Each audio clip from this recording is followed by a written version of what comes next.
Start करें। देखो इससे पहले की क्लास में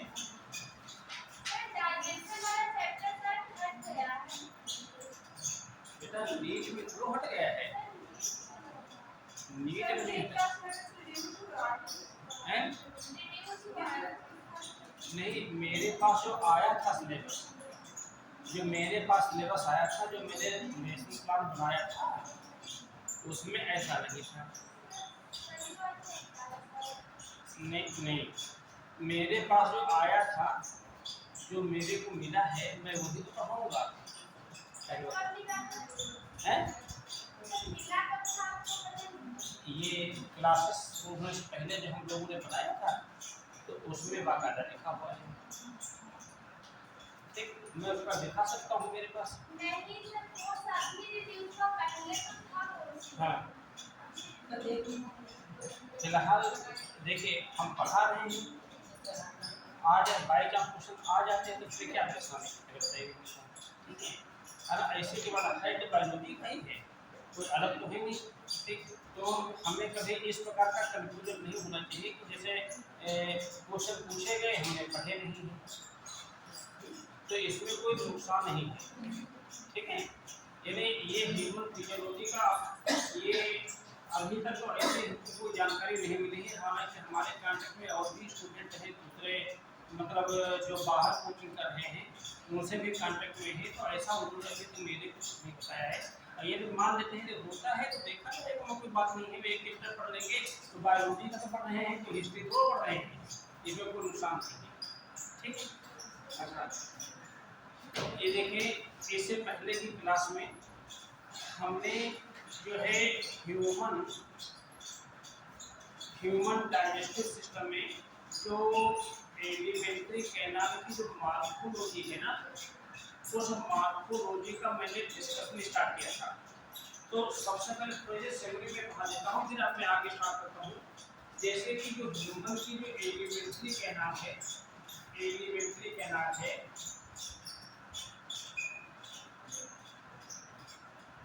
ठीक है ना, तो इसके कितने पार्ट हैं? ये पार्ट हमने सब बताए थे। फर्स्ट पार्ट है जिसको कहते हैं माउथ एंड बक्कल कैविटी, यही तो बताया था ना।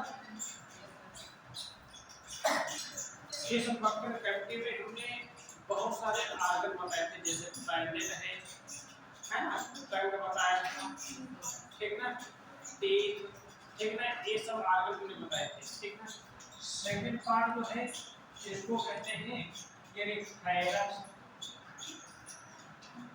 थायरस। थर्ड पार्ट है उसको कहेंगे एसोफेगस, एसोफेगस। फिर फोर्थ पार्ट है इसको कहेंगे स्टमक, स्टमक। फिफ्थ पार्ट है उसको कहेंगे स्मॉल इंटेस्टाइन, स्मॉल इंटेस्टाइन, ठीक ना। और फिर है लार्ज इंटेस्टाइन, लार्ज इंटेस्टाइन। मेरे पास भी इसी साल की नेट की बुक है ना, तो उसमें ज़्यादा ऐसा नहीं लिखा हुआ है। यदि रिड्यूस होता तो पेपर नहीं होता है ना, यदि रिड्यूस हो भी गया होगा तो कोई खास बात नहीं है, क्योंकि हम वो काम न करें, है वो काम न करें जो हमारा नुकसान हमारे के लिए होगा। ठीक है, हमने माउथ और बक्कल कैविटी को हमने पढ़ लिया, ठीक ना। बाकी जितने आर्गन्स हैं उनका एक एक करके मैं डिस्कशन करने जा रहा हूँ, ठीक ना, एक एक करके डिस्कशन करने जा रहा हूँ। ठीक है, तो फर्स्ट तुम हंसना देखते हैं हमारे ऊपर में कौन सी जो ट्रेन है। अब इसमें फर्स्ट पार्ट है, ध्यान देंगे, जिसको कहेंगे यानी थायरस को पढ़ना। ठीक, तो थायरस ये है कहाँ, ठीक, सबसे पहले जाने तो थायरस यानी फर्स्ट पॉइंट हमारा बनेगा यानी थायरस हमारे बॉडी कहाँ है, ठीक ना। तो thyrsus is present in between shaft pilot, shaft pilot है ना, एंड यानी 6 सर्वाइकल वर्टेब्री। ये जो थायरस कहाँ है, ये जो बक्कल कैविटी का पास है, बक्कल कैविटी का पीछे का पोर्शन होता है पायलेट का, जिसको शाफ्ट पायलेट कहते हैं। शाफ्ट पायलेट और सर्वाइकल वर्टेब्री के बीच से, सर्वाइकल वर्टेब्री के बीच का जो पार्ट है उसको क्या कहेंगे, आप थायरस कहेंगे। और ये जो थायरस है ना, इज ऑलमोस्ट हनल सेट, हनल सेट यानी हनल सेट होगा, ठीक। यानी और यानी तीसरा इंपॉर्टेंट पॉइंट रहेगा, यानी it is common passage for the food and air. ये एक यानी फूड और एयर का एक प्रकार का क्या है, कॉमन ये पैसेज है। यहाँ पर फूड भी आती है और एयर भी आता है। कैसे ध्यान दीजिए, यहाँ पर जैसे मान लेते हैं, देखिए ये एक नोज है, ये माउथ है, ठीक ना। तो ध्यान, ये एक क्या है, ये बक्कल कैविटी है, ये क्या है, देखिए ये एक ये नोज का भाग है, सर्वाइकल, सर्वाइकल CERVICAL सर्वाइकल वर्टेब्री। तो ये जो कॉमन यहाँ बना पैसेज, इसी को हम क्या कहते हैं, ये थायरस कहते हैं। क्या कहते हैं, थायरस कहते हैं। और ये जो थायरस की जो लेंथ होती है, यानी लेंथ जो होती है, ये लमसम 12.5 सेंटीमीटर होती है, ठीक ना। ये जो थायरस की जो लेंथ होती है, यानी हम यूँ कह सकते हैं कि जो बक्कल कैविटी है ना, इसका जो पोस्टीरियर पार्ट होता है, एक हनल सेट चैम्बर में होता है, ओवल होता है, ठीक ना। अब इस चैम्बर को हम क्या कहते हैं, थायरस कहते हैं। क्या कहते हैं, थायरस कहते हैं। ये थायरस का जो डिवीजन है, ध्यान दें यहाँ पर, ये डिवीजन ऑफ थायरस, डिवीजन ऑफ थायरस। ये थायरस का जो डिवीजन है, ये 3 पार्ट में होता है, 3 पार्ट में। यानी थायरस है ना बेटा, ये 3 पार्ट्स में डिवाइड होती है। अपर पार्ट जो होता है उसको कहते हैं नेसोथायरस, मिडिल पार्ट जो होता है उसको कहते हैं ओरोथायरस, तीसरा पार्ट जो होता है उसको कहते हैं लैरिंगोथायरस, लैरिंगोथायरस। ठीक, ये जो नेसोथायरस है ना, ये क्या है, ये अपर पार्ट है, ये अपर पार्ट है, ऊपर का भाग है यहाँ पर। ओरोथायरस जो होता है ये मिडिल पार्ट है, ये मिडिल पार्ट है। और ये जो होता है ये लोअर पार्ट है, यहाँ पर लोअर पार्ट है।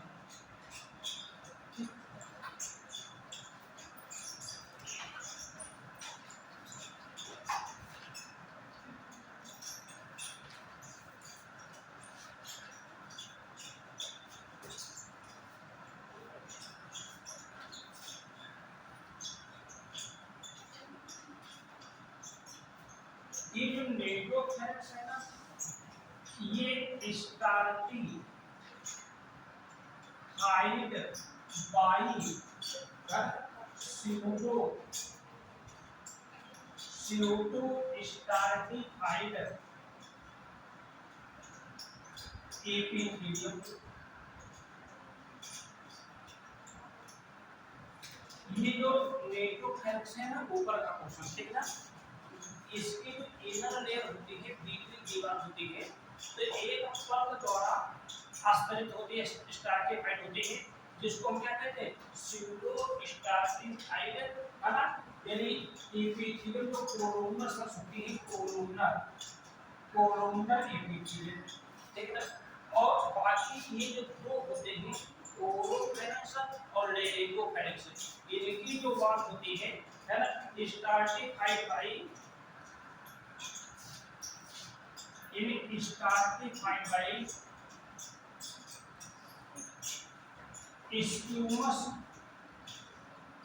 स्क्यूमस एपिथेलियम,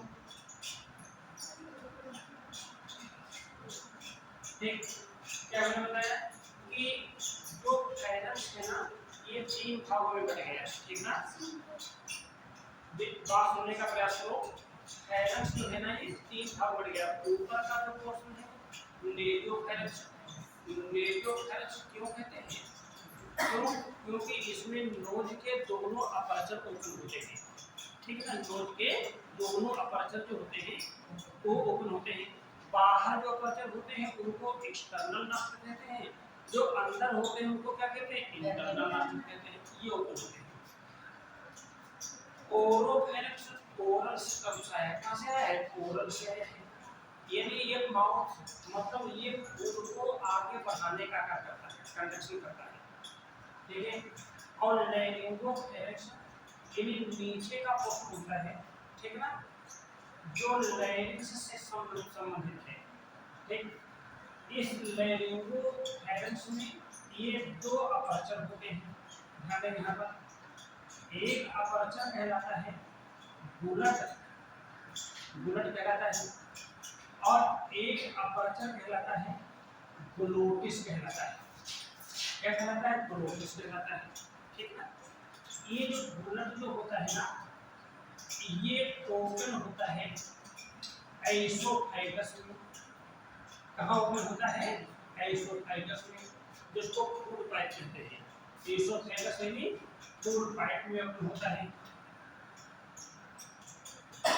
और जो ग्लोटिस है ना, ये कहाँ ओपन होता है, ये ट्रेकिया में ओपन होता है, श्वास नली में ओपन होता है, ठीक ना।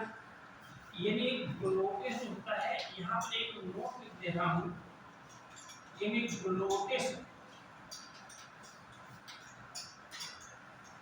एक गार्डेड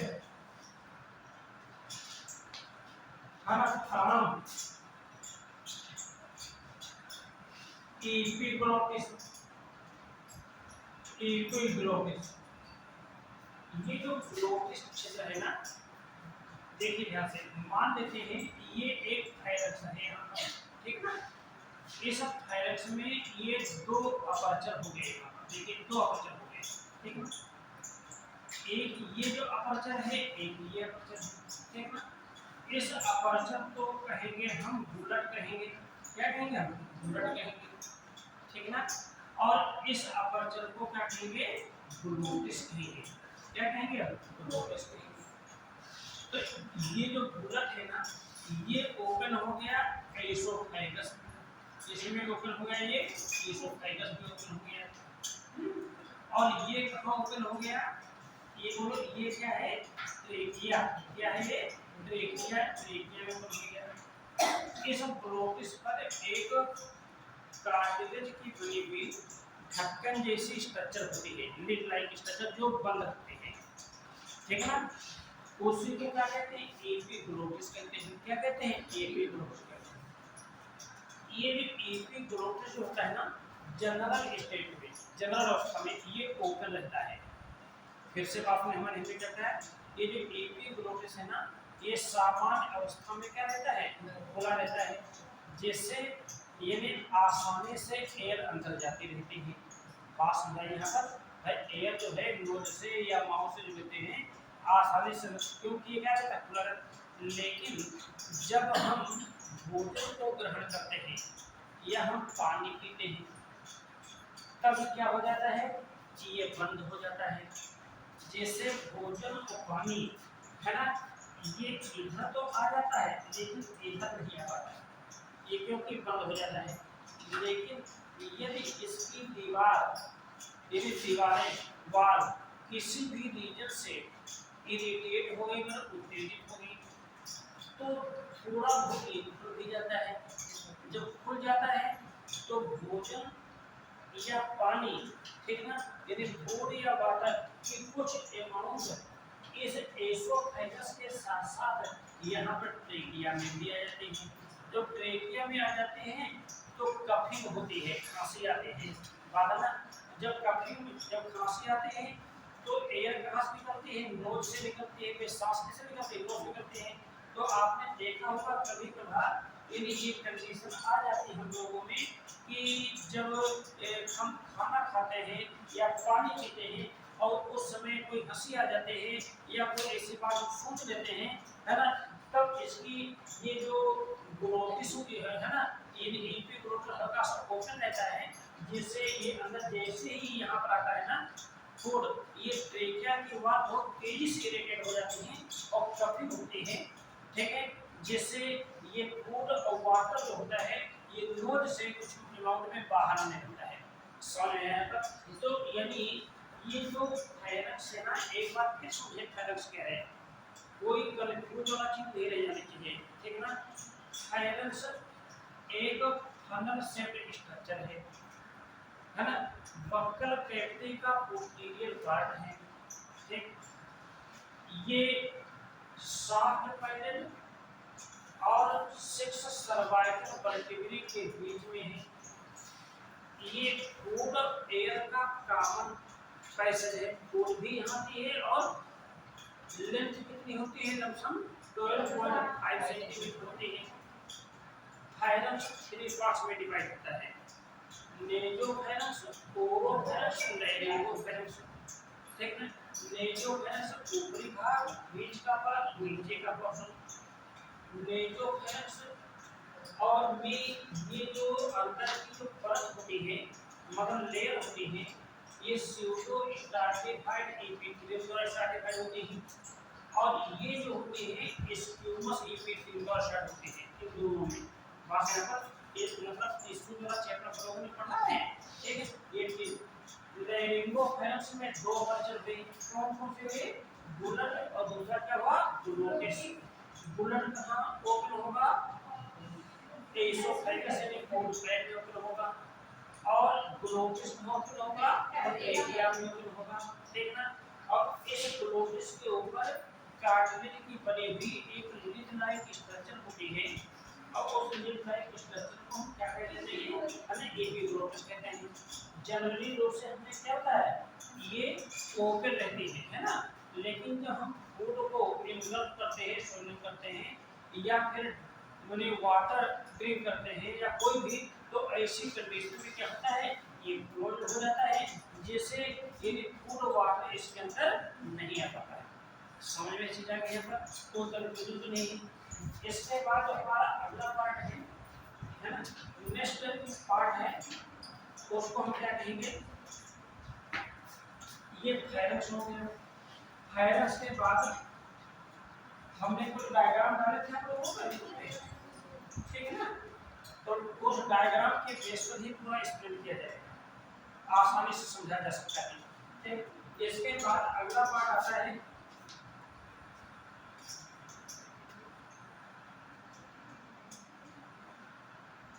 इसको कहते हैं यानी एसोफेगस। एसोफेगस इसको हम जनरली रूप से फूड पाइप के नाम से जानते हैं, फूड पाइप के नाम से जानते हैं। यानी ये सबसे पहले जाने कि जो लैरिंगोफाइनेक्स अभी हमने बताया ना, उसका जो बुलेट होता है ना, ये बुलेट एक ट्यूब में ओपन होता है, और इस ट्यूब को हम क्या कहते हैं, एसोफेगस कहते हैं। यानी कहने मतलब क्या हुआ, जो एसोफेगस है ना, एसोफेगस है is a long and narrow tube like structure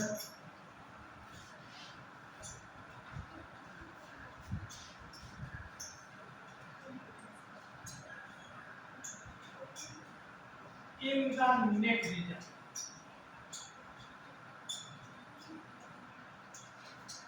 हमारे जो नेक वाला पोर्शन है ना, तो नेक रीजन में हमने क्या बताया कि एक लॉन्ग नेरो ट्यूब स्ट्रक्चर होती है, जिसको हम क्या कहते हैं, एसोफेगस कहते हैं। क्या कहते हैं? एसोफेगस कहते हैं। और इसकी जो लेंथ होती है ये लमसम 25 सेंटीमीटर होती है ना, ये दिन को लंबाई होती है, ठीक है। और ये जो एसोफेगस होती है ना, ठीक है, यानी ये स्टमक में ओपन होती है, यानी एसोफेगस ओपन इनटू स्टमक में ओपन होती है, ठीक है, passing through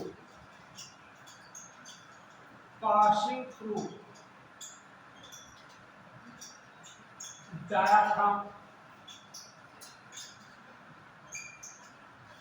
यानी डायाफ्राम को क्रॉस करते हुए, है ना, ये जो ट्यूब होती है, देखिए यहाँ पर ये जैसे मान लें ट्यूब आई, यहाँ पर देखिए ये ट्यूब आई यहाँ पर है, और यहाँ पर जो है यानी ये क्या है, स्टमक है यहाँ पर।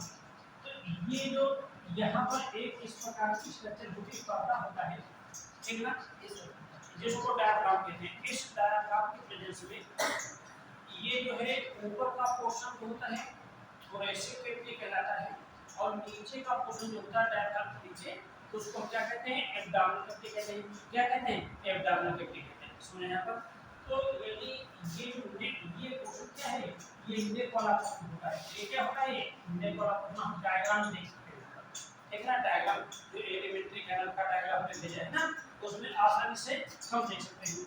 और क्या होता है, यानी wall of esophagus are muscular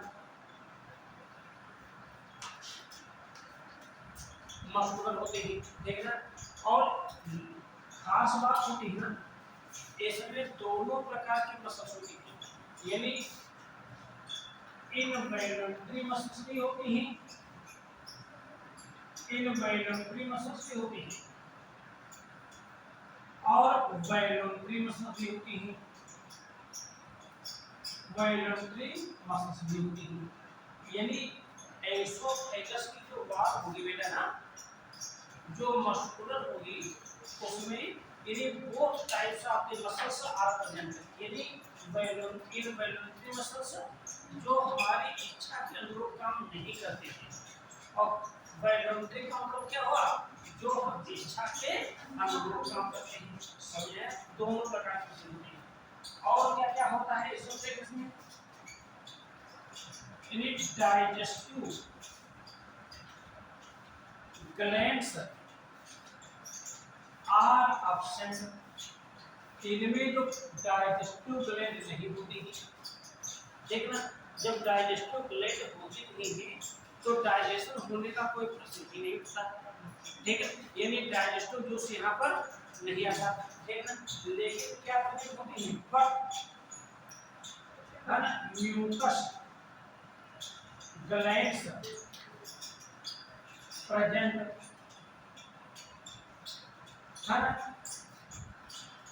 हार्दा secretion of mucus, देखना, यानी डाइजेस्टिव ग्लैंड तो नहीं होती है, लेकिन इनमें कौन सी ग्लैंड होती है, म्यूकस ग्लैंड होती है।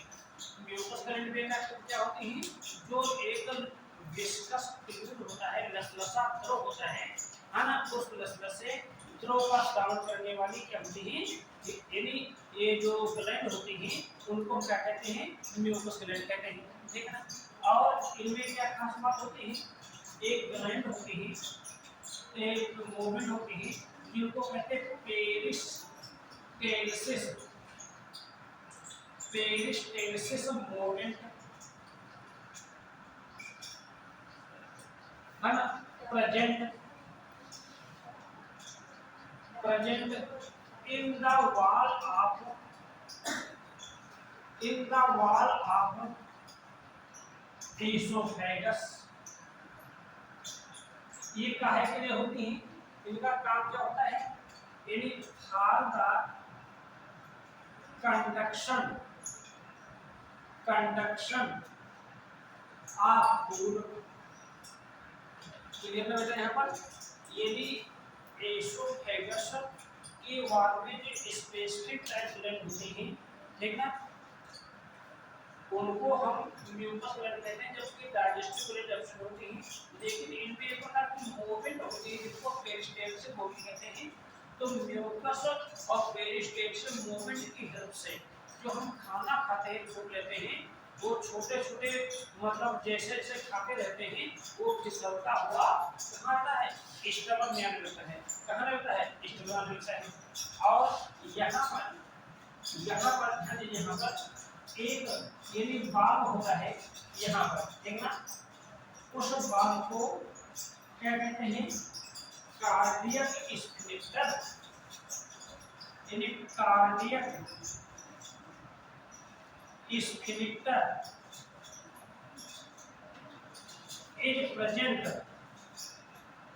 is present at the junction of esophagus and stomach।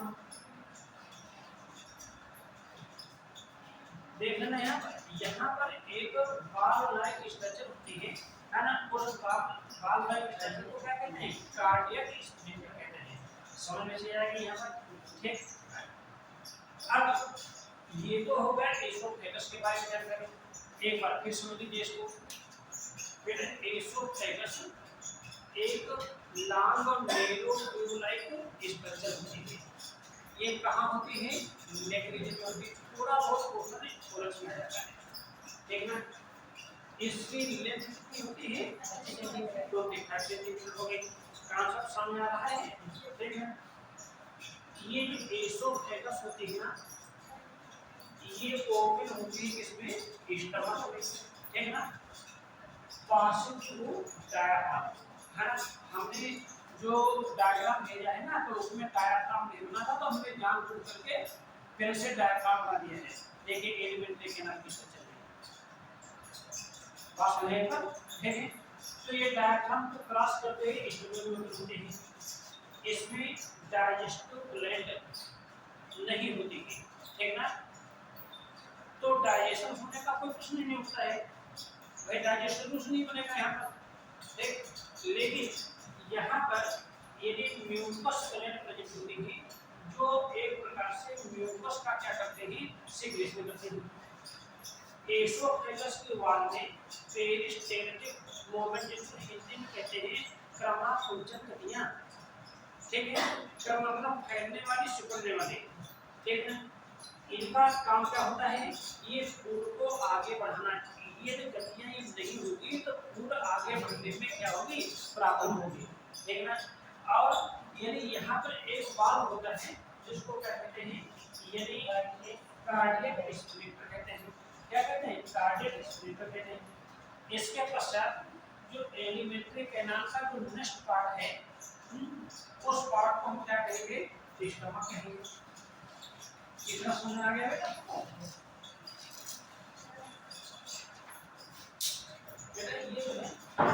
ये पंखा हमारा एक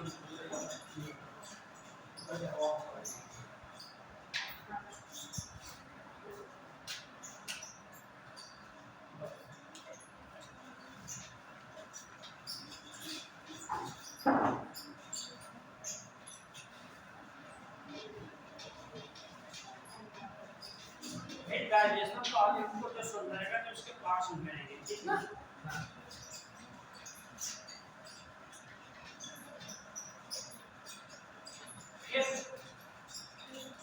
एलिमेंट्री कैनाल का जो नेक्स्ट इंपॉर्टेंट पार्ट है जिसको कहते हैं स्टमक कहते हैं। क्या कहते हैं? स्टमक कहते हैं। यानी कि स्टमक है ये फर्स्ट पॉइंट हमारा कि stomach is almost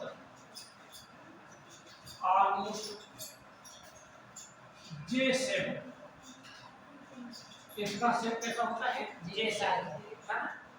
fin valve sec like structure,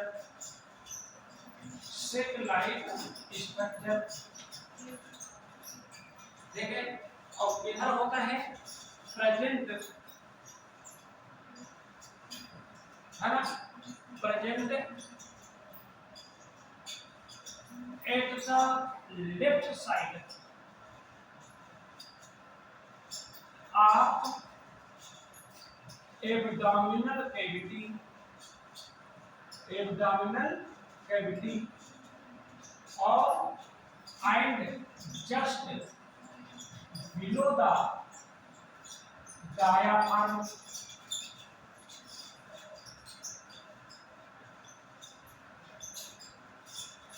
हमने क्या बताया कि स्टमक एक पतली दीवार और हिंदी में समझे, है ना। इंग्लिश में स्टूडेंट बहुत कम होंगे, हैं कोई समझे नहीं इंग्लिश मीडियम वाले, हैं खाली हिंदी में नहीं अलग है।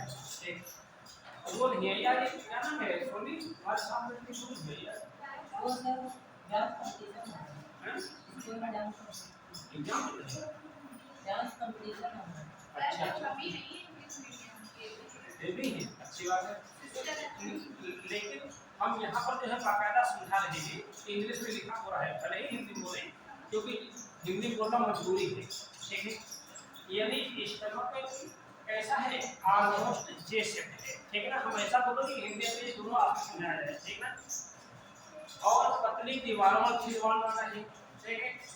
Present at the left side of the abdominal cavity just below the diaphragm. Diaphragm के क्या होते हैं? नीचे होता है, ठीक है ना।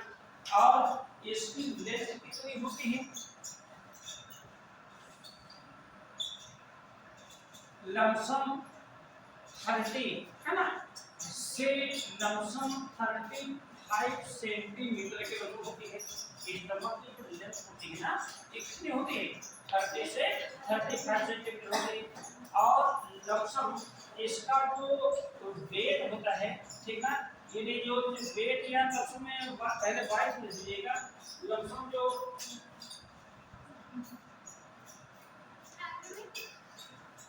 वाइट कितना होता है? लमसम इसका 15 सेंटीमीटर होता है, 15 सेंटीमीटर, ठीक है। ये जो स्टमक है ना, ध्यान दीजिएगा, यानी स्टमक में 2 बाल होंगे, ठीक है ना। यानी इसमें यानी 2 इस बाल को यहाँ पर स्फिंक्टर कहते हैं। देखो इसकी उम्र कितनी ज्यादा है, अभी उनको याद नहीं करते थे, उनका भी अभी उनको याद नहीं करते। देखो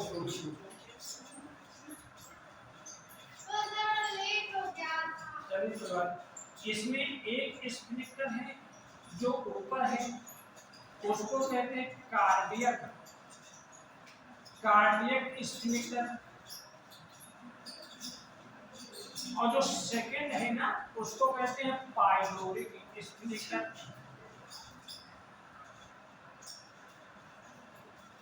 ठीक है, ये कहाँ है? यानी junction between oesophagus and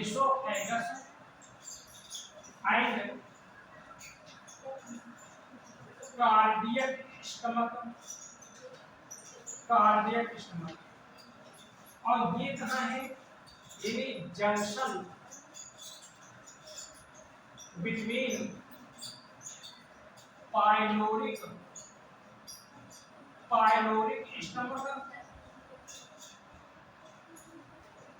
and duodenum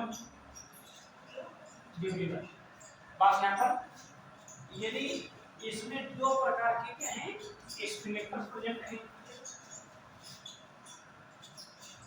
ये जो स्टमक होता है ना ये 4 पार्ट में डिवाइड होता है, ठीक ना। तो इसके कितने पार्ट होंगे? 4 पार्ट होंगे। ये चारों के नाम मालूम होने चाहिए। एक पार्ट जो होता है ना ऊपर का उसको कहते हैं कार्डियक, ठीक ना। कार्डियक स्टमक के कार्डियक रीजन कहेंगे। फिर होता है एलिफेंटस स्टमक कहेंगे। थर्ड होता है जिसको हम बॉडी कहेंगे। और फिर सबसे नीचे का जो पोर्शन होता है उसको हम पाइलोरिक स्टमक कहेंगे, ठीक है। तो स्टमक की जो स्ट्रक्चर होती है वो कितने पार्ट में डिवाइड होती है? 4 पार्ट में होती है। हमने अभी एक और अच्छी डायग्राम आपको बनाया था। यहाँ पर मैं यहाँ बना ले रहा हूँ। देखिए ये क्या है? ये इसोफेगस है और ये क्या है? इस प्रकार से देखिए, इस प्रकार से ये एक जैसा स्ट्रक्चर हमको दिखाई देती है। देखिए डायग्राम देखिए, है ना। आपने डायग्राम देख लीजिए, ठीक। तो यहाँ पर देखिए ये एक जो बाल है यहाँ ये वाला, इसको कहेंगे कार्डियक स्फिंक्टर कहेंगे। एक यहाँ पर जो बाल होगा इसको क्या कहेंगे? पाइलोरिक स्फिंक्टर कहेंगे। अब देखिए इसमें पार्ट कौन कौन से हैं, ठीक ना। तो ये जो पोर्शन होगा आगे का ये वाला होगा, इधर वाला नहीं है, ठीक ना। इसको कहेंगे कार्डियक कहेंगे। क्या कहेंगे इसको? कार्डियक कहेंगे, ठीक ना। फिर ये जो इधर का जो होगा इसको है ना, सेकंड वाला ये वाला, इसको हम कहेंगे फंडस कहेंगे। और ये मेन पार्ट जो होगा ये इसको हम बॉडी कहेंगे। और ये जो लोअर वाला पोर्शन है ना इसको हम क्या कहेंगे? पाइलोरिक कहेंगे। क्या कहेंगे? पाइलोरिक कहेंगे। अब देखिए यहाँ पर एक स्टमक का शेप देख रहे हैं ना, है। तो ये पोर्शन देखो किस प्रकार, ये कंडीशन है, ऐसे है, ठीक ना। तो ये कॉन्वेक्स हो गया ना, ये क्या हो गया? कॉन्वेक्स हो गया। और ये जो रीजन है इसको क्या कहेंगे? कॉन्केव कहेंगे। तो डायग्राम में बाकायदा आपके लिखा हुआ है, ठीक ना। क्या लिखा हुआ है कि ये जो कॉन्वेक्स पोर्शन होगा उसको ग्रेटर कर्वेटर कहेंगे। इसको क्या लिखेंगे? यानी ग्रेटर कन्वर्टर, मतलब यहाँ पर मैं लिख रहा हूँ यानी कॉन्वेक्स पार्ट ऑफ स्टमक क्या कहलाएगा? ग्रेटर कर्वेटर। और ये जो कानिको पोर्शन होगा कानिको पार्ट, इसको कहेंगे लेजर नहीं, लेजर कर्वेटर। समझ आया? देखिए डायग्राम देखिए, डायग्राम से चेक कीजिए, कहीं पर कहीं कंफ्यूजन नहीं होना चाहिए, ठीक है। हमने क्या बताया कि ये जो ग्रेटर कर्वेटर ये वाला पोर्शन कहलाएगा और ये अंदर वाला जो पोर्शन है ना क्या कहलाएगा?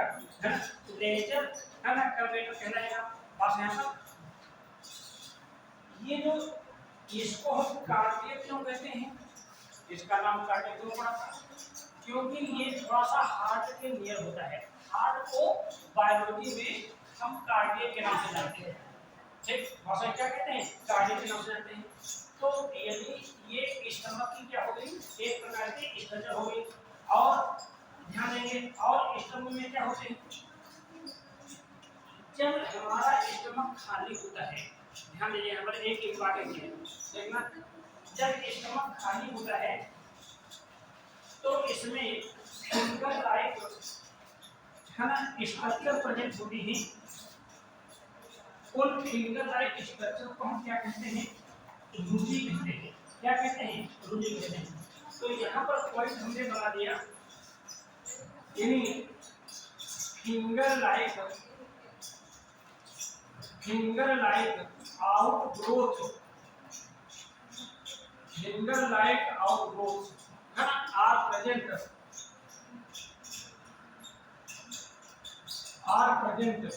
in the wall of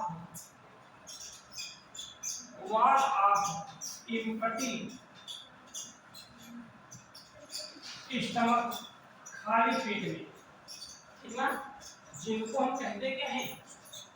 जिनको क्या कहेंगे? रुचि कहेंगे। RUGAE, जब खाली पेट होता है, ठीक ना? लेकिन ये भी आपको जानकारी होनी चाहिए क्या कि दीज रुचि है ना becomes disappears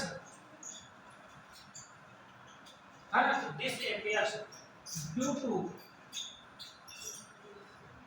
presence of food। क्या होता है जब स्टमक में फूड आ जाता है ना, तो यानी ये जो रुचि होते हैं ना, ये गायब हो जाते हैं। बस यहाँ पर रुचि का बनना भूख लगने का एक लक्षण है ना। बस पेट खाली होता है ना, तभी तो कहते हैं मेरे भूख लगी हुई है, ये होता है ना। तो यानी कहने पर ये जो रुचि होती है ना, ये रुचि का डैमेज हो जाना, ठीक ना? रुचि का जो डैमेज हो जाना यानी गैस्ट्रिक कैंसर का एक फर्स्ट सिग्नल है। तो यहाँ पर एक पॉइंट और मैं लिख दे रहा हूँ यहाँ पर, यानी loss of Ruchi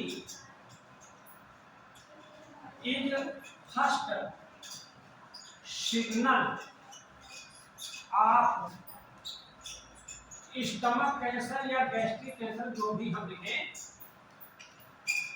stomach cancer, ठीक। स्टमक की जो वाल होती है ना बेटा ना, इस स्टमक की वाल में डाइजेस्टिव ग्लैंड होती है। स्टमक की वाल में क्या होती है? डाइजेस्टिव ग्लैंड होती है। तो बेटा वो डाइजेस्टिव ग्लैंड कौन सी होती है? जो स्टमक की वाल में पाई जाती है, उनको कहते हैं गैस्ट्रिक ग्लैंड। क्या कहते हैं बेटा? वो गैस्ट्रिक ग्लैंड कहते हैं। और ये जो गैस्ट्रिक ग्लैंड होती है, एक एसिडिक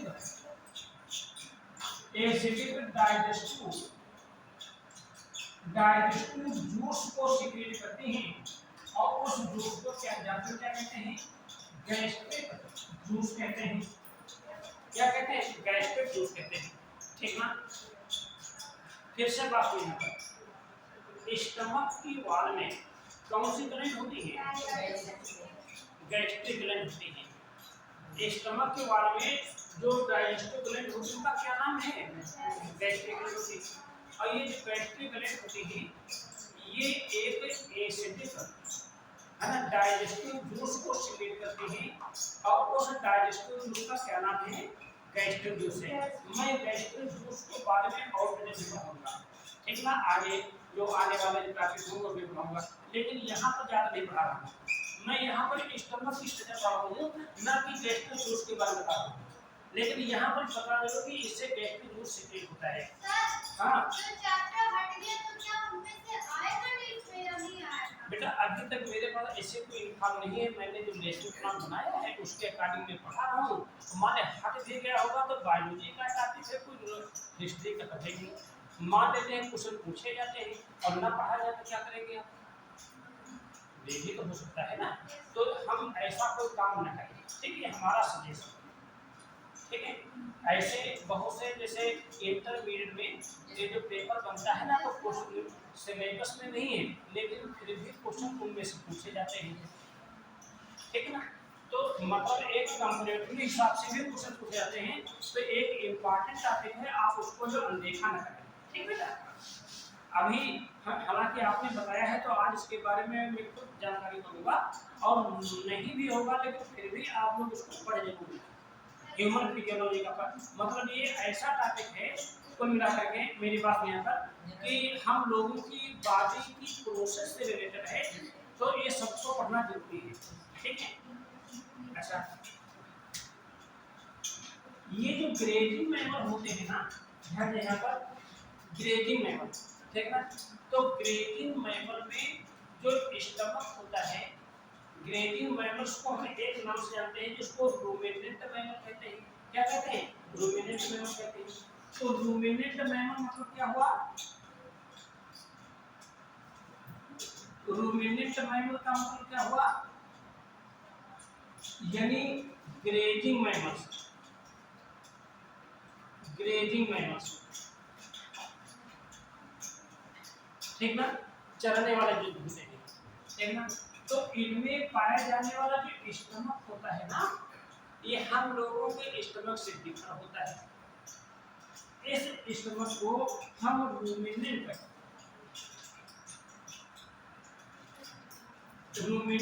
स्टमक कहते हैं, ठीक है। ये ध्यान रखिए, ये क्वेश्चन कई बार पूछा गया है ना। रूमिनेंट स्टमक कहते हैं, यानी इस रूमिनेंट स्टमक को हम कंपाउंड स्टमक के नाम से भी जानते हैं। क्लियर है ना? ये जो रूमिनेंट स्टमक है, इसमें ये 4 पार्ट होते हैं, 4 पार्ट होते हैं। इनके नाम आपको कुछ सीखों से याद करना है। एक होता है ना, फर्स्ट रूमेन, रूमेन। सेकंड जो होता है उसको हम रेटिकुलम कहते हैं, ठीक है ना। तीसरा होता है उसको ओमेसन कहते हैं, ठीक है। चौथा जो होता है उसको ओवोमेसन के नाम से जानते हैं, समझ में आया पर, ठीक है ना। यदि जो ग्रेजिंग मैमल्स होते हैं उनमें पाया जाने वाला जो स्टमक होता है उसको हम रूमिनेंट स्टमक कहते हैं, इसको हम कंपाउंड स्टमक कहते हैं। और इस स्टमक में 4 मेन पार्ट होते हैं, उसका एक सीक्वेंस है। क्या है? रूमेन है, सेकंड क्या है? रेटिकुलम है, तीसरा क्या है? ओमेसन है, चौथा क्या है? ओवोमेसन है, ठीक है। ये जो है, जो रूमेन और रेटिकुलम जो 2 पार्ट होते हैं ना, रोमन और रेटिकुलम, ये जो पार्ट होते हैं, यानी help in digestion of cellulose, cellulose का डाइजेशन करते हैं। जो ग्रेजिंग मैमल्स होते हैं ना, वो एक कॉम्प्लेक्स कार्बोहाइड्रेट का डाइजेशन करते हैं जो घास फूस में प्रेजेंट होता है, उसको हम क्या कहते हैं? सेलुलोज कहते हैं। क्या कहते हैं? सेलुलोज। हम लोग सेलुलोज का डाइजेशन नहीं करते, ठीक ना। हम लोग जो है सेलुलोज का डाइजेशन नहीं करते, ठीक है ना। मतलब हम जो साग सब्जियां खाते हैं ना, तो पका करके खाते हैं, ऐसी कंडीशन में सेलुलोज ऑटोमेटिक क्या हो जाता है? डाइजेस्ट हो जाता है, डिजॉल्व हो जाता है। तो लेकिन रूमिनेंट मैमल्स में, ठीक है। और ध्यान देंगे, यानी जो स्टमक में जो फूड होता है ना, कितने समय तक बना रहता है, ठीक है ना। तो यानी फूड स्टोरेज है ना, अबाउट 4 या फिर 5 आवर्स इन स्टमक। ये सब जनरल नॉलेज के क्वेश्चन है बेटा, ठीक है ना। स्टमक में जो फूड होता है लगभग 4-5 घंटे तक क्या होता है, ठीक।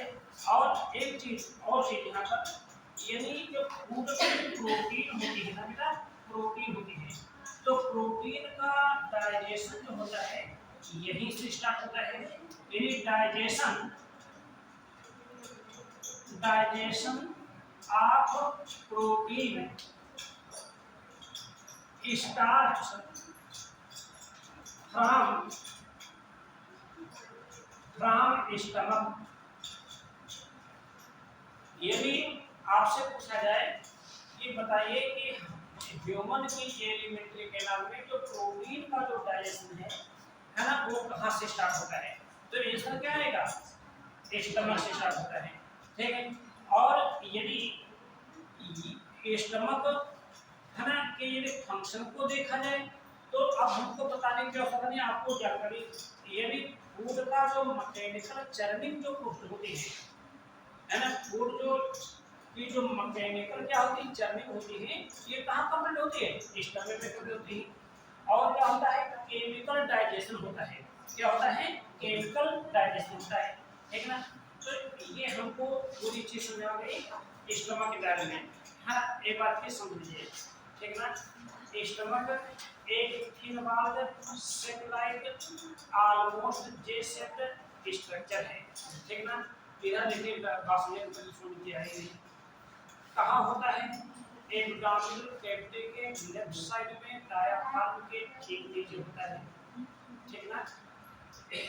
स्टमक है ना, ये जो स्ट्रक्चर होती है ना, इसमें 4 पार्ट होते हैं, कार्डियक, फंडस, बॉडी और पाइलोरिक।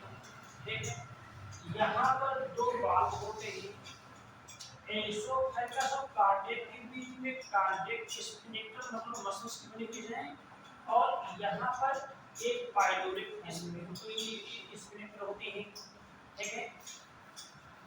स्टमक जब खाली होता है तो हमने बताया इसमें फिंगर लाइक प्रोजेक्शन प्रेजेंट होती है, जिनको हम रुचि कहते हैं, ठीक ना। ये रुचि फूड जब फंस जाता है स्टमक में तो क्या हो जाती है, समाप्त हो जाती है। रुचि का लास्ट गुना यानी स्टमक कैंसर का फर्स्ट सिग्नल माना गया है, फर्स्ट सिग्नल माना गया है। स्टमक की वॉल में जो डाइजेस्टिव ग्लैंड होती है उनको गैस्ट्रिक ग्लैंड कहते हैं। ये जो गैस्ट्रिक ग्लैंड होती है ये एक एसिडिक डाइजेस्टिव जूस को सिक्रेट करते हैं, लमसम इसका पीएच 1.5 से 1.8 तक होता है। इसको हम क्या कहते हैं, गैस्ट्रिक जूस कहते हैं। इसमें 99 है ना से ज्यादा तो वाटर होता है, ठीक ना। इसमें HCl होता है, डिफरेंट टाइप डाइजेस्टिव एंजाइम्स होते हैं, ठीक है ना। और प्रोटीन का जो डाइजेशन होता है वो स्टमक से ही स्टार्ट हो जाता है, ठीक है। स्टमक में फूड 4-5 घंटे तक बना रहता है, बात यहाँ पर। लेकिन जो हमारे ग्रेजिंग मैमल्स होते हैं है ना, काऊ है ना, बुफेलो, इस प्रकार से, तो उनमें पाया जाने वाला जो स्टमक होता है उसको रूमिनेंट स्टमक कहते हैं, और ऐसे मैमल को रूमिनेंट मैमल के नाम से जाना जाता है, ठीक है। ये जो रूमिनेंट स्टमक होता है इसमें ये भी 4 पार्ट होते हैं, रूमेन, रेटिकुलम, ओमेसम, ओवोमेसम, ठीक है। ये जो रूमेन रेटिकुलम वाला पोर्शन होता है सेलुलोज का डाइजेशन होता है इसी पार्ट में होता है, बात यहाँ पर। ये तो हो गया क्या, यदि स्टमक हो गया। स्टमक के बाद हम आते हैं एलिमेंट्री कैनाल का नेक्स्ट पार्ट जिसको कहते हैं है ना इंटेस्टाइन। ये जो इंटेस्टाइन होती है after the stomach, after the stomach the remaining part of the alimentary canal is called intestine. The intestine is differentiated into small intestine and large intestine, small intestine and large intestine। तो first मैं आपको पढ़ाऊंगा small intestine के बारे में और फिर मैं बताऊंगा लार्ज इंटेस्टाइन के बारे में।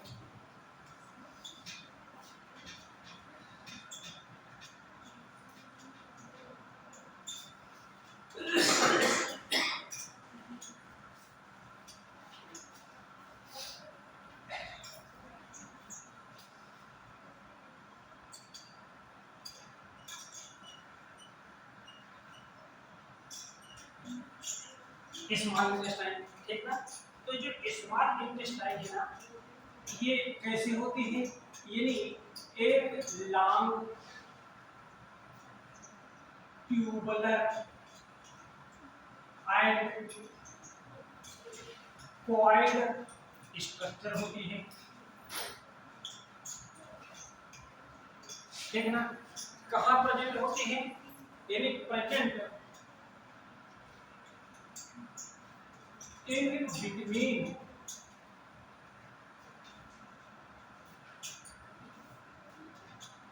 Pyloric sphincter to the ileocecal valve. बात है पर सबसे पहले हम जाने कि ये जो है स्मॉल इंटेस्टाइन एक लंबी ट्यूब जैसी और कॉइल्ड कनिक कुंडल, ठीक ना, स्ट्रक्चर होती है जो पाइलोरिक स्फिंक्टर नीचे क्या होती है, पाइलोरिक जो स्टमक के नीचे क्या होता है, बहुत जल्दी है और उसको क्या कहते हैं, इलियोसिकल वाल्व कहते हैं, इसके बीच होती है और इसकी लेंथ कितनी होती है, लमसम 6.5 मीटर है ना, यानी लमसम माना जाए तो लमसम 20 फीट तक इसकी जो होती है लंबाई होती है। बात है तो ये जो स्मॉल इंटेस्टाइन होती है, ये इसके जो पार्ट होते हैं है ना, ये जो पार्ट होते हैं ये 3 पार्ट में डिवाइड होती है। ठीक है, फर्स्ट पार्ट जो होता है उसको हम ड्यूडेनम कहते हैं, ड्यूडेनम कहते हैं। जो सेकंड पार्ट होता है तो उसको हम जेजुनम कहते हैं। ठीक है, जेजुनम कहते हैं। और थर्ड पार्ट जो होता है उसको हम इलियम कहते हैं। क्या कहते हैं, इलियम कहते हैं। हाँ बताओ बेटा, कुछ बताओ। हाँ बताओ, तो थोड़ा सा आगे आ जाओ बेटा, क्या करें इधर आ जाओ। तो अब अगर लाइट का हम क्या कर सकते हैं, और हमारा कोई दोष है बताओ, हाँ यहाँ न लिखते हो तो बताइए कि हमारा दोष है ना, आप आगे आगे थोड़े से देख लीजिए।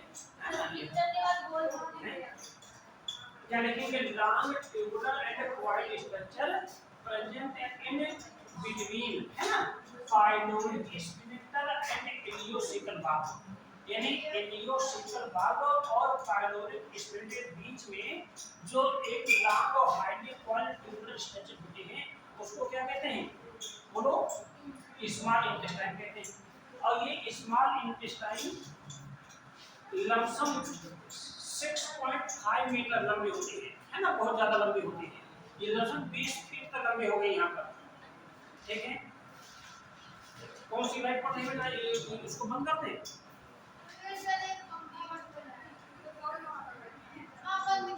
नहीं ये इसको बंद कर दे, हो सकता है थोड़ा सा क्लियर हो जाए, देख लीजिए। हां सर,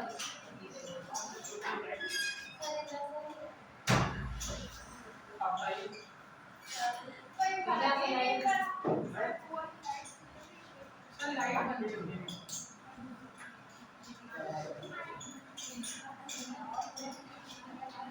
अब ये ध्यान दीजिए, यहाँ पर देखिए मैं बोल भी रहा हूँ बाकायदा, ये जो ड्यूडेनम है ना बेटा, ध्यान दीजिए यहाँ पर ड्यूडेनम, ठीक ना, ये यानी ऑलमोस्ट सी शेप होगी, सी शेप होगी, ये तो देखिए सी शेप होगी। ठीक है, और इसकी जो लेंथ होगी, लेंथ जो होगी लमसम 25 सेंटीमीटर होगी। ठीक है, 25 सेंटीमीटर होगी। और यानी पैनक्रियाज जो एक डाइजेस्टिव ग्लैंड है, ठीक है ना, प्रेजेंट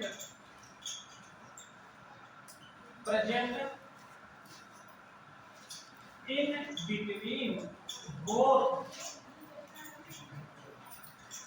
आर्म या लिम्ब आर ड्यूडेनम,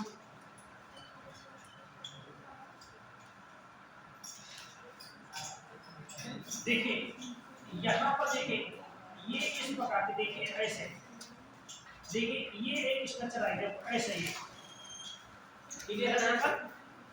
तो ये सी सेट स्ट्रक्चर बनी ना, इस सी सेट स्ट्रक्चर को क्या कहेंगे, हम ड्यूडेनम कहेंगे, ठीक ना। और इस ड्यूडेनम के दोनों के बीच में यहाँ पर ध्यान देगा, एक यहाँ पर ध्यान देगा एक ग्लैंड होगी जो बिल्कुल एक लीफ जैसी स्ट्रक्चर के फॉर्म में दिखाई देगी यहाँ पर इस प्रकार से। इसको क्या कहेंगे हम, पैनिक्लिया कहेंगे। आगे बताएंगे पैनिक्लिया के बारे में डिटेल से, ठीक है ना। लेकिन जहाँ पर जो आवश्यक है वही चीज पढ़िए यहाँ पर, ठीक है। ये जो जेजुनम है ना, ध्यान दें यहाँ पर, ये जेजुनम जो होता है ये इसका मिडिल पार्ट है यहाँ पर, ये नीचे सुना है यहाँ पर, ठीक है। ये जेजुनम जो है ये इसका क्या है, मिडिल पार्ट है यहाँ पर, मिडिल पार्ट है। और इसकी जो लेंथ होती है यानी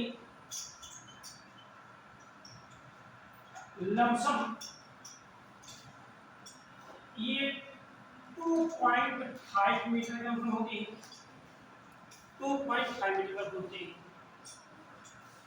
ये जो इलियम है ना, ये स्मॉल इंटेस्टाइन का जो पोस्टीरियर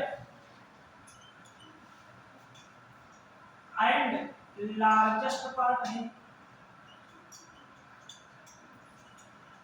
लार्जेस्ट पार्ट है, ठीक है ना। और इसकी जो लेंथ है ये लमसम 3.5 मीटर के ऊपर यहाँ पर 3.5 मीटर है, ठीक है। अब ध्यान दीजिए यहाँ पर, ये जो स्मॉल इंटेस्टाइन है ना, ठीक है, तो स्मॉल इंटेस्टाइन के वॉल में, ठीक है, क्या क्या प्रेजेंट होता है, तो क्या लिखेंगे यहाँ पर, यानी द फिंगर लाइक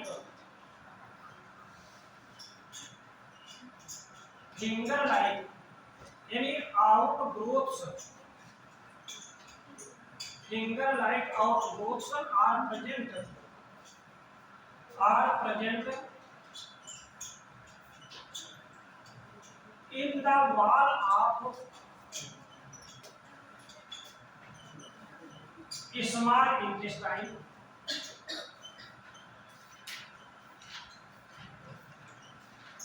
ठीक है। इनको जानते क्या कहते हैं, इनको हम कहते हैं बिलाई, क्या कहेंगे हम, बिलाई कहेंगे, ठीक है। यानी फिंगर लाइक प्रोजेक्शन होंगे, इनको क्या कहेंगे, बिलाई कहेंगे। और इन बिलाई की सरफेस पर यानी the माइक्रोबिलाई,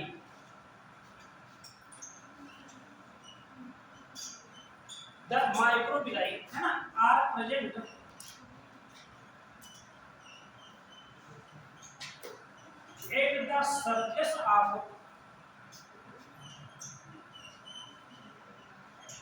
at the surface of बिलाई, तो ये जो बिलाई और माइक्रोबिलाई का काम क्या होता है, तो यानी बिलाई और प्लस माइक्रोबिलाई इनका काम है यानी increase the surface of absorption,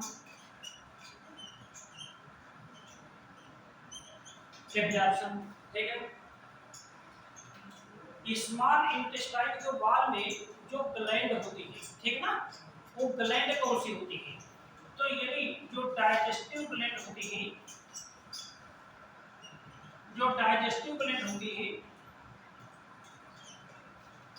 वैसे तो डाइजेस्टिव ग्लैंड को हम यानी इंटेस्टाइनल, क्योंकि इंटेस्टाइन की वॉल में पाई जाती है ना, तो क्या कहेंगे हम, इंटेस्टाइनल ग्लैंड कहेंगे, ठीक है। लेकिन इनके नाम कुछ अलग हैं, एक प्रकार की होती है ना, उनको कहते हैं crypts of liver woman, crypts of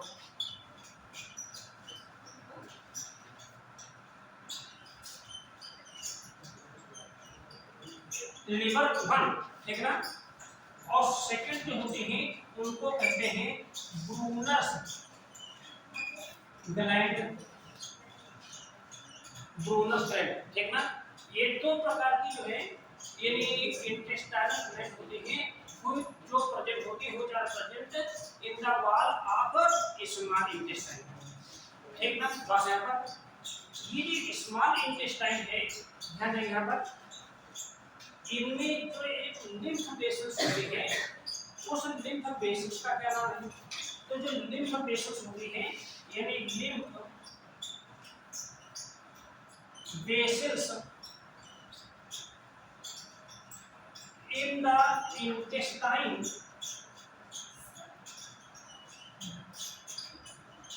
जो इंटेस्टाइन में जो लिम्फ वेसल्स होते हैं उसका नाम है लैक्टियर, लैक्टियर, है ना। और ये लैक्टियर का काम क्या होता है? फैट्स का एब्जॉर्प्शन करना। फैट्स का एब्जॉर्प्शन लैक्टियर के थ्रू होता है। बात है ना, फैट्स का एब्जॉर्प्शन होता है किसके थ्रू होता है? लैक्टियर के थ्रू होता है, ठीक है। ये जो स्मॉल इंटेस्टाइन होती है, ध्यान दें यहाँ पर, है ना, स्मॉल इंटेस्टाइन जो होती है यानी ये फूड का डाइजेशन भी करती है और डाइजेस्टिव फूड का एब्जॉर्प्शन भी करती है। इसका तो फंक्शन क्या होगा? मेन यानी डाइजेशन ऑफ फूड और सेकंड आएगा absorption of food, absorption of digested food.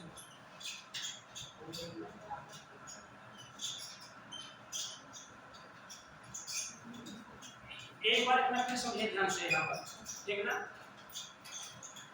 Small intestine, ठीक ना, इंटेस्टाइन दो पार्ट्स में डिवाइड होगी। जरा एक बार समझे, जरा ध्यान से लिखना पड़ता है, समझे ध्यान से। दो पार्ट्स में डिवाइड होगी, स्मॉल इंटेस्टाइन और लार्ज इंटेस्टाइन। स्मॉल इंटेस्टाइन ये लॉन्ग ट्यूबुलर कॉर्ड स्ट्रक्चर के साथ होगी जो पाइलोरिक स्फिंक्टर और इलियोसिकल वाल्व के बीच में होगी, ठीक है। लेंथ इसकी लगभग कितनी होगी? 6.5 मीटर होगी।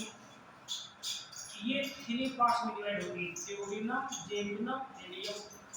ड्यूोडेनम ये अगला क्वेश्चन होगा जो सी के समान दिखाई देगा, लगभग 25 सेंटीमीटर होगी इसकी लेंथ, ठीक ना।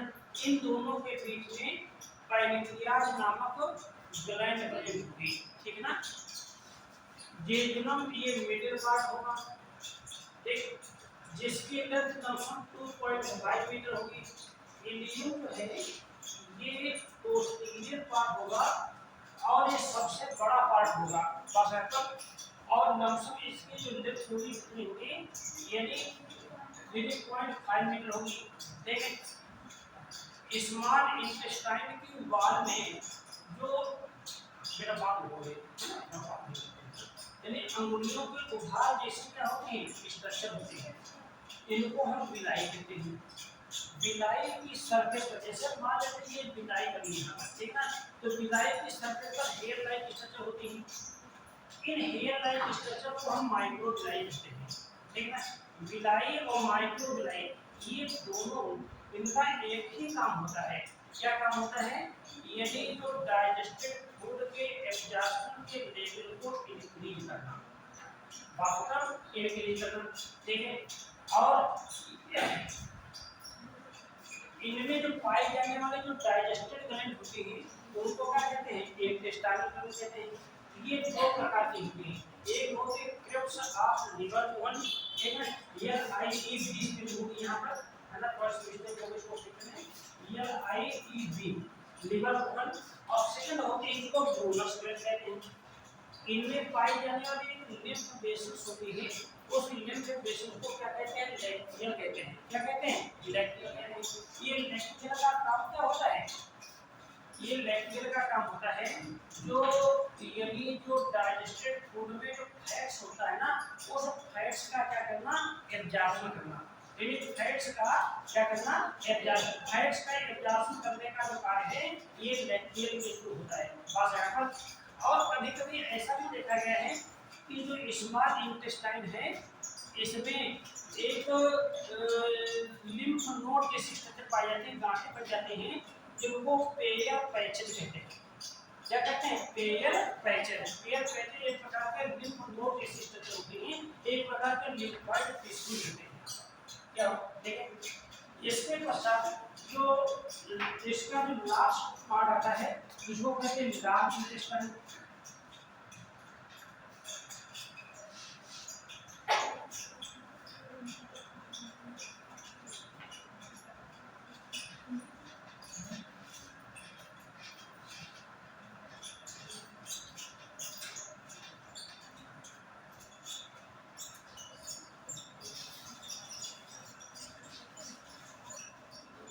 लार्ज इंटेस्टाइन देखना, नाम तो लार्ज है लेकिन इसके लेंथ कम होती है।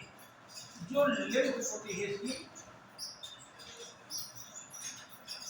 ये लमसम 1.85 मीटर के लमसम होती है। देखना, उसकी लेंथ होती है 6.5 है ना यहाँ पर। और क्या होती है, यदि मोर ठीक मोटी होती है हमारा स्मॉल इंटेस्टाइन एंड बीटेड लाइक एक बीटेड लाइक और किस प्रकार की होती है, यानी इनवर्टेड यू शेप, उल्टे यू क्या करती है। ठीक ना, इसके जो पार्ट होंगे ये 3 पार्ट होंगे। फर्स्ट जो पार्ट होगा उसको कहते हैं सीकम कहते हैं। ठीक, क्या कहते हैं? सीकम कहते हैं। सेकेंड पार्ट जो होता है उसको हम कोलन कहते हैं। थर्ड पार्ट उसको हम कहते हैं रेक्टम कहते हैं। हालांकि कुछ बुक्स में एक और पार्ट लिखा हुआ है उसको कहते हैं, है ना, रेक्टल कैनाल। ये रेक्टम का ओरिजिनल पार्ट होता है, एक नैरो डक्ट के भाग में क्या जाता है, परिवर्तित हो जाता है, चेंज हो जाता है, उसी को क्या कहते हैं, है रेक्टल कैनाल कहते हैं। बस यहाँ पर अब ये जो सीकम है ना, ये आगे का पोर्शन होता है, ये नहीं, ये small thin wall set like structure है। और खास बात क्या होती है, ये ह्यूमन में ये एक वेस्टिजियल ऑर्गन है। ये सीकम जो है ना, हमने क्या बताया, ह्यूमन में वेल डेवलप नहीं होता है, क्या होता है, एक अंडर डेवलप होता है। वेल डेवलप किसमें होता है, ग्रेजिंग मैमल्स में होता है। देखना, तो सीकम यानी एक वेस्टिजियल ऑर्गन होता है। और क्या होता है, यानी vermiform appendix is associated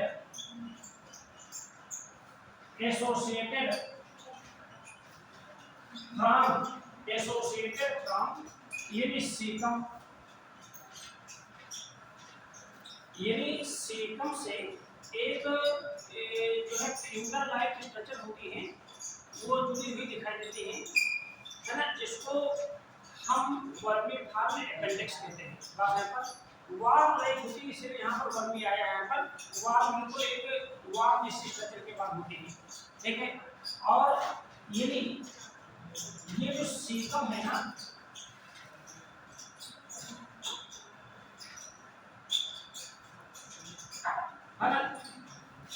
related from vermiform appendix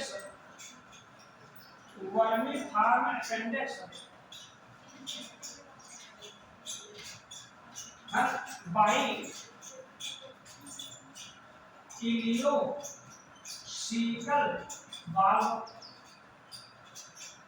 यानी एक इलियोसिकल वाल्व होता है, एक अपर्चर होता है। जैसे हमने क्या बताया, जैसे मान लेते हैं कि ये ध्यान दें यहाँ पर ये एक क्या है सीकम है यहाँ पर, ठीक ना, और यहीं से एक इस प्रकार की स्ट्रक्चर अटैच होगी यहाँ पर, डायग्राम देखेंगे तो उसको क्या कहेंगे, वर्मीफॉर्म अपेंडिक्स कहेंगे। यहाँ पर एक अपर्चर होता है ना, ये अपर्चर एक वाल्व के थ्रू क्लोज होता है, जिसको क्या कहते हैं, इलियोसिकल वाल्व कहते हैं। कभी कभी क्या हो जाता है, यदि इनमें इन्फ्लेमेशन हो जाता है, इन्फ्लेमेशन तो सूजन आ जाती है, तो इन्फ्लेमेशन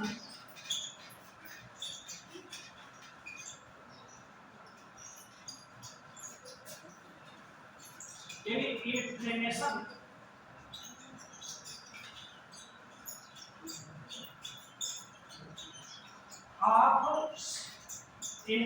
ऑफ यानी अपेंडिक्स is called appendicitis।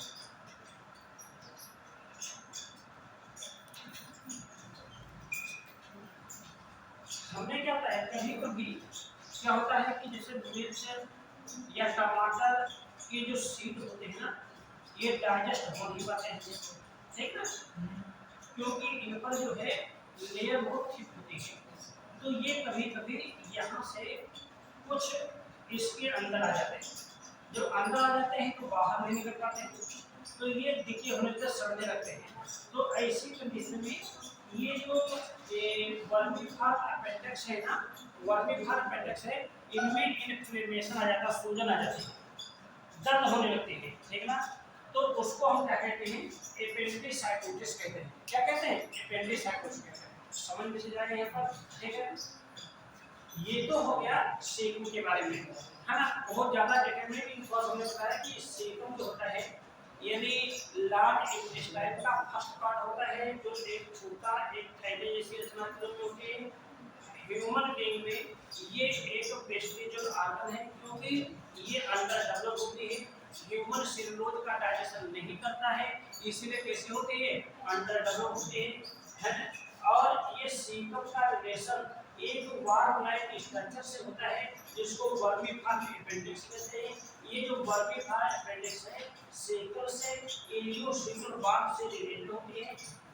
कभी ये पूछा जाए कि अपेंडिक्स में इन्फ्लेमेशन को हम क्या कहेंगे, हम, है ना, यानी अपेंडिसाइटिस कहेंगे। जो सेकंड पार्ट है ना, इसको हम कोलन कहते हैं। क्या कहेंगे, हम कोलन कहेंगे। इसको नोट कर लिया सब लोगों ने।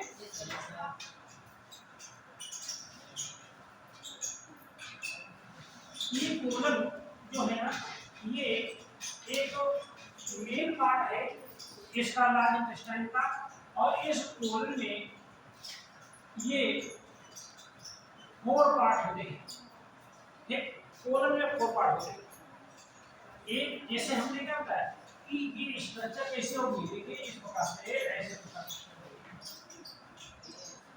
देखिए इस प्रकार से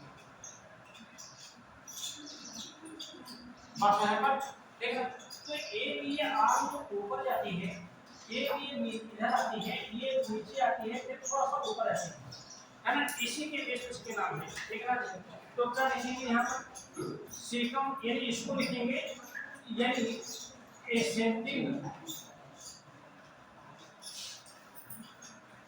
एसेंडिंग कोलन, इसको क्या लिखेंगे, ट्रांसवर्स कोलन, ठीक ना, इसको क्या लिखेंगे नीचे, इसको कहेंगे डिसेंडिंग कोलन, और जो ऊपर जाते हैं उसको कहेंगे सिग्मोइड कोलन। ये 4 पार्ट में जो है यानी ये कोलन डिवाइड होगा, ठीक ना। ये जो रेक्टम है ना, ठीक ना, ये रेक्टम इसका पोस्टीरियर पार्ट रहेगा, एक thin wall shape like structure के फॉर्म में होगा, और रेक्टम का जो पिछला पोर्शन होगा एक पतली सी नली की रूप में डेवलप हो जाएगा, और उस नली को रेक्टम कहलाते हैं। ये लार्ज इंटेस्टाइन का काम क्या होता है, ठीक ना, हमको जानकारी होनी चाहिए। ये जो लार्ज इंटेस्टाइन होती है, फूड का डाइजेशन तो करती नहीं, फूड का डाइजेशन कंप्लीट डाइजेशन हो जाता है, कहाँ हो जाता है, स्मॉल इंटेस्टाइन। ठीक है। तो जो यदि जो अनडाइजेस्टेड पार्ट होता है ना, उन अनडाइजेस्टेड पार्ट में जो एक्स्ट्रा वाटर और मिनरल्स है, एक्स्ट्रा वाटर और मिनरल्स है ना, उनको एब्जॉर्ब करने का काम जो होता है ये लार्ज इंटेस्टाइन करते हैं। समझ लीजिए यहाँ पर। ठीक, इसमें कुछ बैक्टीरिया भी होते हैं, यूजफुल बैक्टीरिया होते हैं, कुछ बैक्टीरिया हार्मफुल नहीं होते हैं।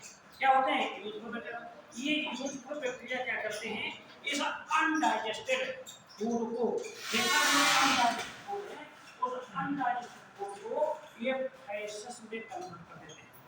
क्लियर हो गया यहाँ पर? ये फैसेस धीरे धीरे यहाँ पर ये रेक्टम में आकर के धीरे धीरे स्टोर होने लगता है। ठीक, और फिर ये रेक्टल कैनाल के लास्ट में जो एनल ऑर्गन नामक बचन होता है उसके थ्रू ये बाहर निकल जाता है। तो ये क्या है, यदि ह्यूमन जो एलिमेंट्री कैनाल है उसके जो डिफरेंट पार्ट हैं, ठीक है ना, उन पार्ट के बारे में हम सब लोगों ने डिटेल से स्टडी की है। आगे आने वाले क्लासों में जो हमारे बॉडी में जो डाइजेस्टिव ग्लैंड है, जैसे कि सलाइवरी ग्लैंड, कौन सी ग्लैंड होती है? लिवर, ठीक है ना, पैनक्रियाज, इंटेस्टाइनल ग्लैंड, ये इन ग्लैंड्स की हम स्ट्रक्चर पढ़ेंगे। इनसे सिक्रेशन वाला जो डाइजेस्टिव जूस है उसका केमिकल कंपोजिशन पढ़ेंगे, इसके फंक्शन पढ़ेंगे। ठीक, बात यहाँ पर किसी को कोई प्रॉब्लम नहीं है, समझ चीज आ गई है ना?